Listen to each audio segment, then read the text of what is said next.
여름장이란 애시당초에 글러서 해는 아직 중천에 있건만 장판은 벌써 쓸쓸하고 더운 햇발이 버려놓은 전 휘장 밑으로 등줄기를 훅훅 볶는다.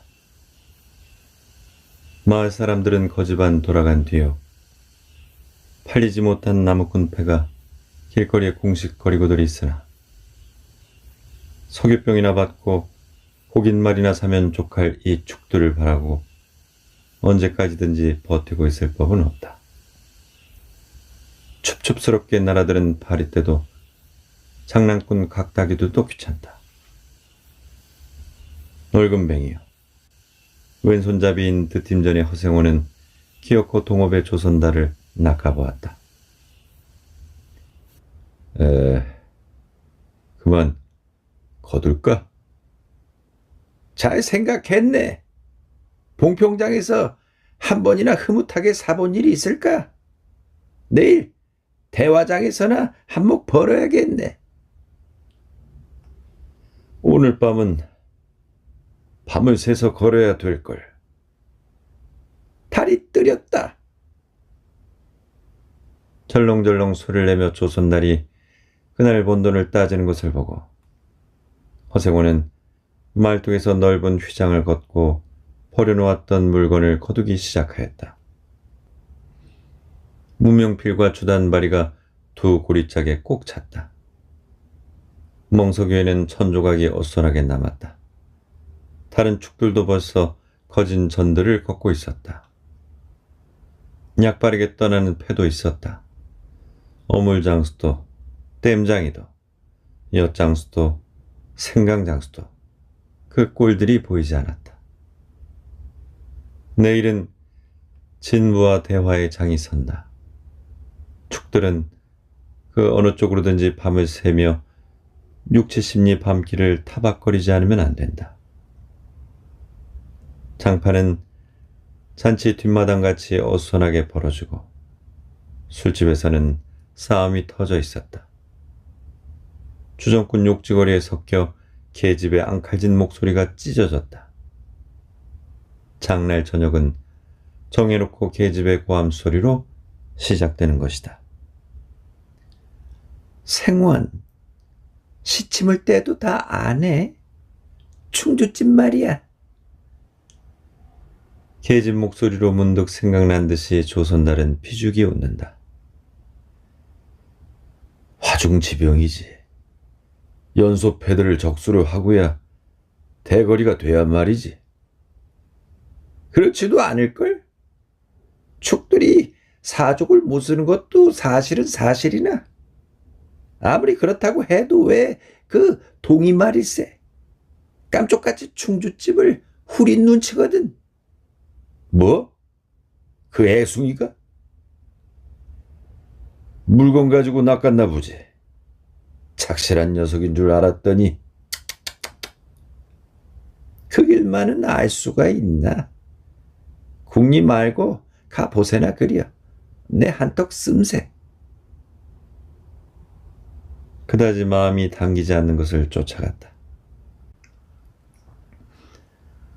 허생호는 계집과는 연분이 멀었다. 얼금뱅이 상판을 쳐들고 대어설 숙기도 없었으나 계집편에서 정을 보낸 적도 없었고 쓸쓸하고 뒤틀린 반생이었다. 충주집을 생각만 하여도 철없이 얼굴이 붉어지고 발밑이 떨리고 그 자리에 소스라쳐 버린다. 충주집 대문에 들어서 술자석에서 짜장 동이를 만났을 때에는 어찌된 서슬인지 발끈 화가 나버렸다. 상위의 붉은 얼굴을 쳐들고 제법 계집과 농탕 치는 것을 보고서야 견딜 수 없었던 것이다. 녀석이 제법 난질꾼인데 꼴사납다. 머리에 피도 안 마른 녀석이 낮부터 술 처먹고 계집과 농탕이야. 장돌뱅이 망신만 시키고 돌아다니누나. 그 꼴에 우리들과 한몫 보자는 셈이지. 동이 앞에 막아서면서부터 책망이었다. 걱정도 팔자여 하는 듯이 빤히 쳐다보는 상기된 눈망울에 부딪힐 때 얼결김에 따귀를 하나 갈겨주지 않고는 베길 수 없었다. 동희도 화를 쓰고 팩 하고 일어서긴 하였으나 허생호는 조금도 동색하는 법 없이 마음먹은 대로는 다 짓거렸다. 어디서 주워먹은 선머슴인지는 모르겠으나 니게도 아비 어미는 있겠지. 그 사나운 꼴 보면 마음 좋겠다. 장사란 탐탁하게 해야지 계집이 다 무엇이야. 나가거라. 냉큼 꼴 치워. 그러나 한마디도 대거리하지 않고 하염없이 나가는 꼴을 보려니 도리어 측은히 여겨졌다. 아직도 서름서름한 사이인데 너무 과하지 않았을까 하고 마음이 섬뜩해졌다. 주제도 넘지, 응? 같은 술손이면서도 아무리 젊다고, 자식 낳게 된 것을 붙들고 치고 닦아셀 것은 뭐야, 원? 총주집은 입술을 쫑긋하고 술 붓는 솜씨도 거칠었으나 젊은 애들한테는 그것이 약이 된다고 하고 그 자리는 조선달이 얼버무려 넘겼다. 너 녀석한테 반했지? 애송이를 빨면 죄된다. 한참 법석을 친 후이다. 담도 생긴 데다가 웬일인지 흠뻑 취해보고 싶은 생각도 있어서 허생호는 주는 술잔이면 거의 다 들이켰다. 허나해짐을 따라 계집 생각보다도 동희의 뒷일이 한결같이 궁금해졌다. 내 꼴에 계집을 가로채서는 어떡할 작정이었노? 그렇게 어리석은 꼬락순이를 모질게 책망하는 마음도 한편에 있었다. 그렇기 때문에 얼마나 지난 뒤인지 동희가 헐레벌떡거리며 황급히 부르러 왔을 때에는 마시던 잔을 그 자리에 던지고 정신없이 허덕이며 충주집을 뛰어나간 것이었다. 생원, 당나귀가 발을 끊고 야단이에요. 각다기들 장난이지 필연코. 짐승도 짐승이려니와 동희의 마음씨가 가슴을 울렸다. 뒤를 따라 장판을 다름질하려니 거슴칠한 눈이 뜨거워질 것 같다. 불악셀한 녀석들이라 어쩌는 수 있어야죠. 나귀를 몹시 구는 녀석들은 그냥 두지는 않을걸? 반평생을 같이 지내온 짐승이었다. 같은 주막에서 잠자고 같은 달빛에 젖으면서 장에서 장으로 걸어다니는 동안에 20년의 세월이 사람과 짐승을 함께 늙게 하였다. 가스러진 목 뒤털은 주인의 머리털과도 같이 바스러지고 개진개진 젖은 눈은 주인의 눈과 같이 눈곱을 흘렸다. 몽당비처럼 짧게 쓸려온 꼬리는 파리를 쫓으려고 기껏 휘저어 보아야 벌써 다리까지는 닿지 않았다. 달아 없어진 굽을 몇 번이나 도려내고 또 새철에 신겼는지 모른다. 굽은 벌써 또 자라나긴 틀렸고 달아버린 철 사이로는 피가 빼짓이 흘렀다. 냄새만 맡고도 주인을 분간하였다. 호소하는 목소리로 야단스럽게 울며 반겨한다. 어린아이를 달래듯이 목덜미를 어루만져 주니 나귀는 코를 벌름거리고 입을 투르르거렸다. 콧물이 튀었다. 허생호는 짐승 때문에 속도 무더니는 썩였다. 아이들의 장난이 심한 눈치여서 땀밴 몸뚱어리가 부들부들 떨리고 좀채 흥분이 식지 않는 모양이었다. 굴레가 벗어지고 안장도 떨어졌다. 요이 몹쓸 자식들!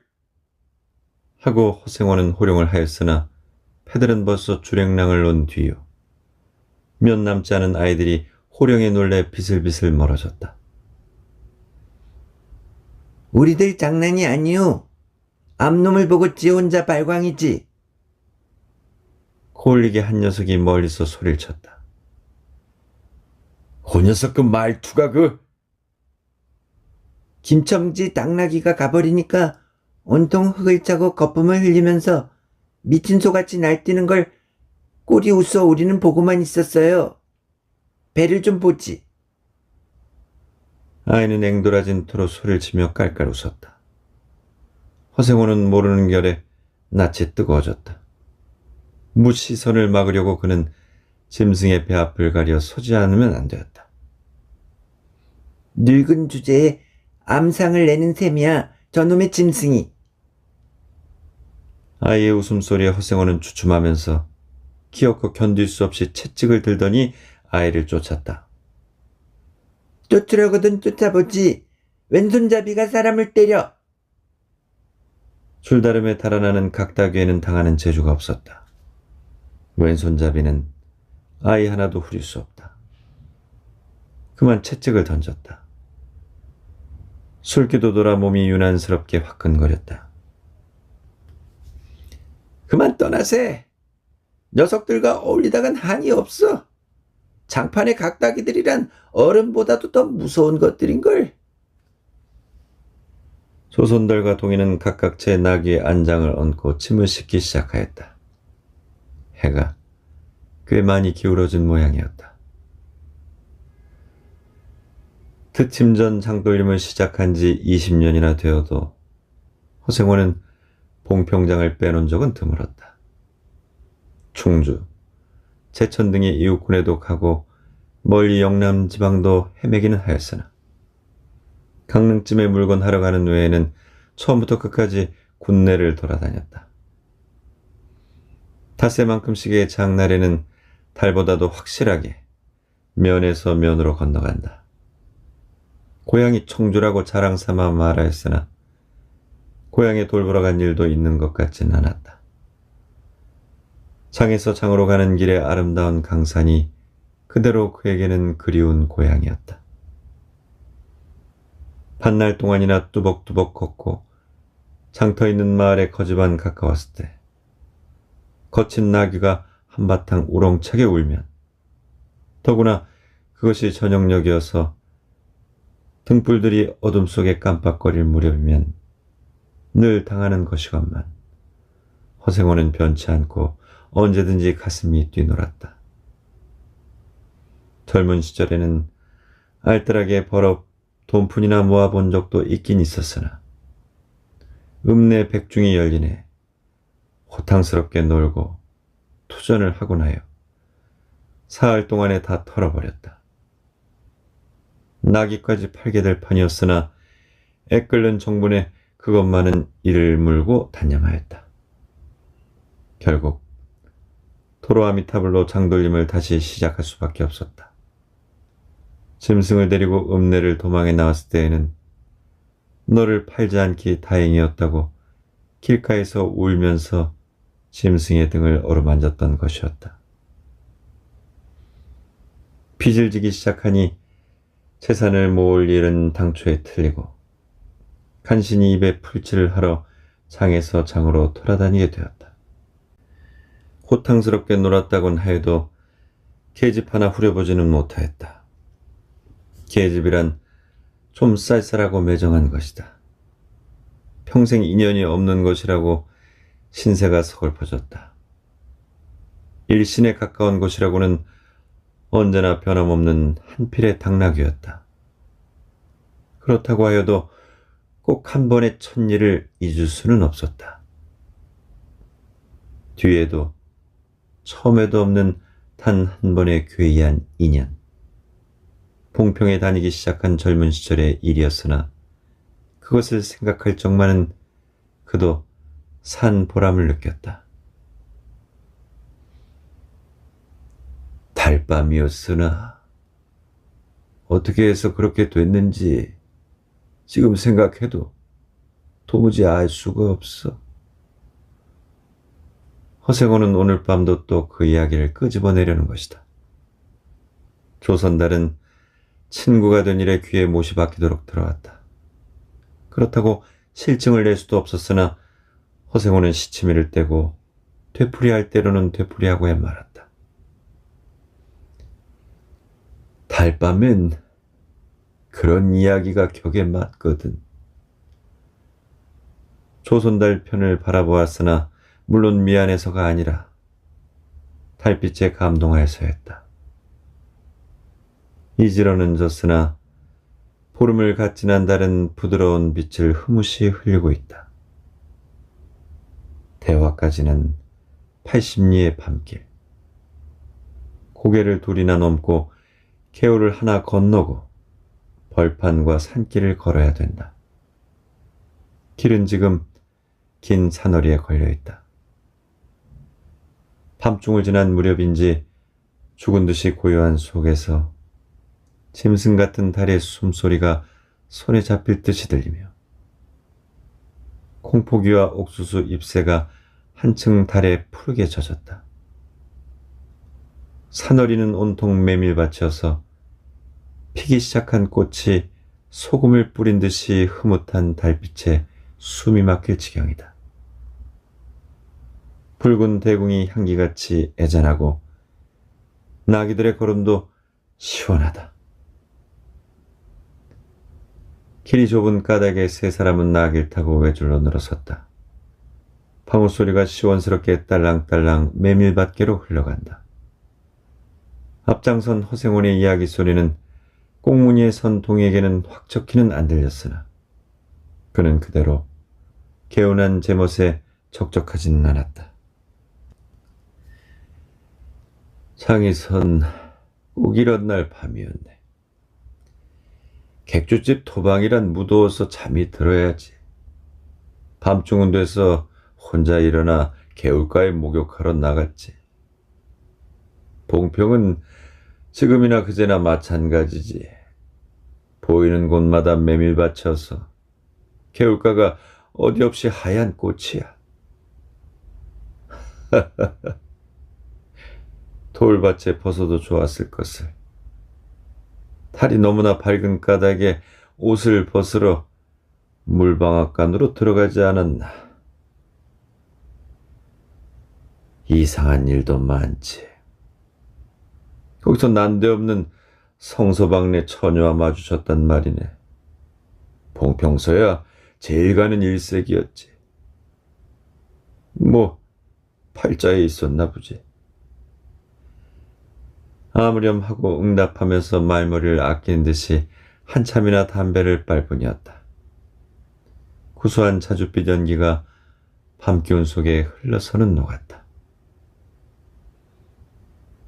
날 기다린 것은 아니었으나 그렇다고 달리 기다리는 놈팡이가 있는 것도 아니었네. 처녀는 울고 있단 말이야. 짐작은 되고 있었으나 성서방네는 한창 어려워서 들고 날 판인 때였지. 한 집안 일이니 딸에겐 늘 걱정이 없었을 리겠나. 좋은 데만 있으면 시집도 보내련만 시집은 죽어도 싫다지. 허나 처녀란 울 때같이 정을 끄는 때가 있을까. 처음에는 놀라기도 한 눈치였으나 걱정 있을 때는 누그러지기도 쉬운 듯해서 이럭저럭 이야기가 되었네. 생각하면 무섭고도 기막힌 밤이었어. 제천인지로 주랭랑을 놓은 건 그 다음날이랬다. 다음 장도막에는 벌써 온 집안이 사라진 뒤였네. 장파는 소문에 발끈 뒤집혀 고작해 술집에 팔려가기가 상수라고 처녀의 뒷공론이 자자들 하단 말이야. 제천 장판을 몇 번이나 뒤졌겠나. 허나 처녀의 꼴은 꼼꼼먹은 자리야. 첫날 밤이 마지막 밤이었지. 그때부터 봉평이 마음에 든 것이 반평생을 두고 다니게 되었네. 반평생인들 잊을 수 있겠나. 수 좋았지. 그렇게 신통한 일이란 쉽지 않아.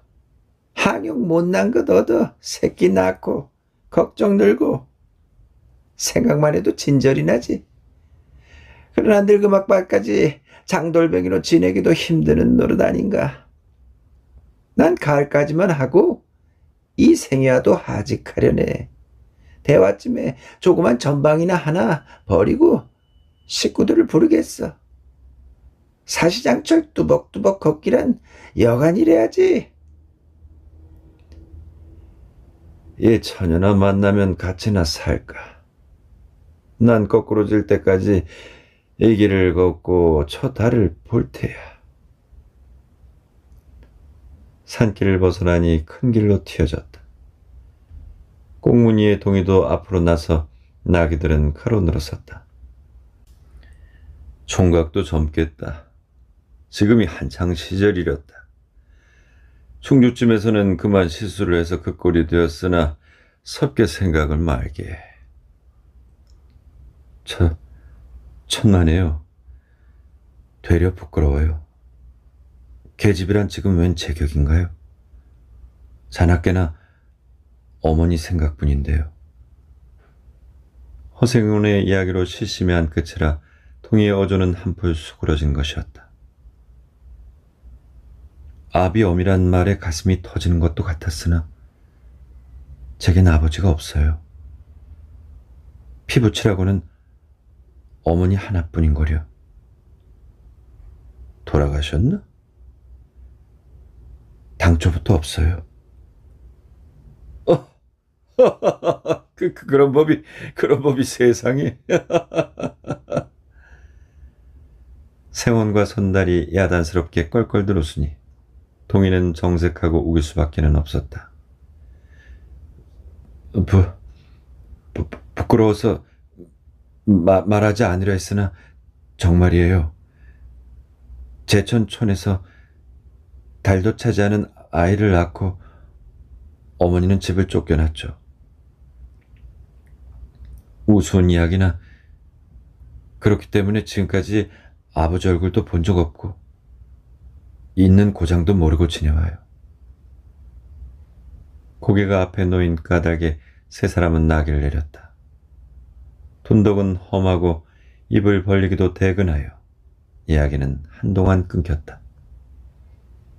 나귀는 건듯하면 미끄러졌다. 허생호는 숨이 차서 몇 번이고 다리를 쉬지 않으면 안 되었다. 고개를 넘을 때마다 나이가 알렸다. 동이 같은 젊은 축이 그지없이 부러웠다. 땀이 등을 한바탕 쭉 씻어내렸다. 고개 너머는 바로 개울이었다. 장마에 흘러버린 널다리가 아직도 걸리지 않은 채로 있는 까닭에 벗고 건너야 되었다. 고이를 벗어 띠로 등에 얽어매고 반 벌거숭이의 우스꽝스러운 꼴로 물속에 뛰어들었다. 금방 땀을 흘린 뒤였으나 반물은 뼈를 찔렀다. 그래, 대체 기르긴 누가 기르고? 어머니는 하는 수 없이 의부를 얻어가서 술 장사 시작했죠. 술이 고줄해서 의부라고 전 망난이에요. 철들어서부터 맞기 시작한 것이 하룬들 편한 날이 있었을까요? 어머니는 말리다가 채이고 맞고 칼부림을 당하고 하니 집골이 뭐겠어요. 18살 때 집을 뛰쳐나와서부터 잊었죠. 총각 낯설은 동이 묻어나다고 생각했더니 듣고 보니 딱한 신세로군. 물은 깊어 허리까지 찼다. 속물살도 어지간히 센 데다가 발에 채이는 돌멩이도 미끄러워 금시에 훌칠 듯하였다. 나귀와 조순달은 재빨리 거의 건넜으나 동이는 허생원을 붙드느라고 두 사람은 훨씬 떨어졌다. 모친의 친정은 원래부터 제천이었던가? 웬걸요? 시원스리 말은 안 해주나 봉평이라는 것만은 들었죠. 봉평? 그래. 아비 성은 무엇이고? 알 수 있나요? 도무지 듣질 못했으니까. 그렇겠지. 하고 중얼거리며 흐려지는 눈을 까물까물 하다가 허생호는 경망하게도 발을 삐디디었다. 앞으로 고꾸라지가 바쁘게 몸째 풍덩 빠져버렸다. 허우적거릴수록 몸을 걷잡을 수 없어 통이가 소리를 치며 가까이 왔을 때는 벌써 퍽이나 흘렀었다. 옷째 쫄딱 젖으니 물에 젖은 개보다도 참혹한 꼴이었다. 동이는 물속에서 어른을 해깝게 업을 수 있었다. 젖었다고는 하여도 여인 몸이라 장정등에는 오히려 가벼웠다. 아휴, 이렇게까지 해서 안 됐네. 근데 오늘은 정신이 빠진 모양이야. 염려하실 것 없어요. 그래. 그 모체는 아비를 찾지는 않는 눈치지? 늘 한번 만나고 싶다고는 하는데요. 지금 어디 계신가? 의부와도 갈라져 제천에 있죠. 가을에는 봉평에 모셔오려고 생각 중인데요. 이를 물고 벌면 이럭저럭 살아갈 수 있겠죠. 아무렴, 응? 기특한 생각이야. 가을이랬다? 동이의 탐탁한 등허리가 뼈에 사무쳐 따뜻하다. 물을 다 건넜을 때는 도리어 서글픈 생각에 좀 더 엎였으면도 하였다. 진종이 실수만 하니 웬일이요, 생원? 조선달은 바라보며 끼었고 웃음이 터졌다. 나귀야. 나귀 생각하다 실족을 했어. 말 안 했던가? 저 꼴에 제법 새끼를 얻었단 말이지. 읍내 강릉집 피마에게 말일세. 귀를 쫑긋 세우고 달랑달랑 뛰는 것이 나귀 새끼같이 귀여운 것이 있을까? 그것 보러 나는 일부러 읍내를 도는 때도 있다네. 사람을 물에 빠뜨릴 땐 나는 대단한 나귀 새끼군. 허생호는 젖은 옷을 웬만큼 짜서 입었다. 이가 덜덜 갈리고 가슴이 떨리며 몹시도 추웠으나 마음은 알 수 없이 둥실둥실 가벼웠다. 주말까지 부지런히들 가세나. 뜰에 불을 피우고 후두시 쉬어 나귀에겐 더운 물을 끓여주고 내일 대화장을 보고는 제천으로 갈 거야.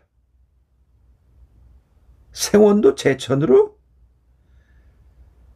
오래간만에 가보고 싶어. 동행하려나? 동이.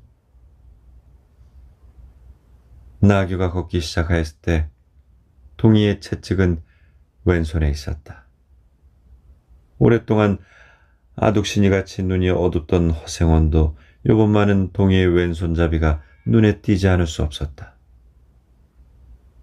걸음도 해깝고 방울소리가 밤 벌판에 한층 청청하게 울렸다. 달이 어지간히 기울어졌다.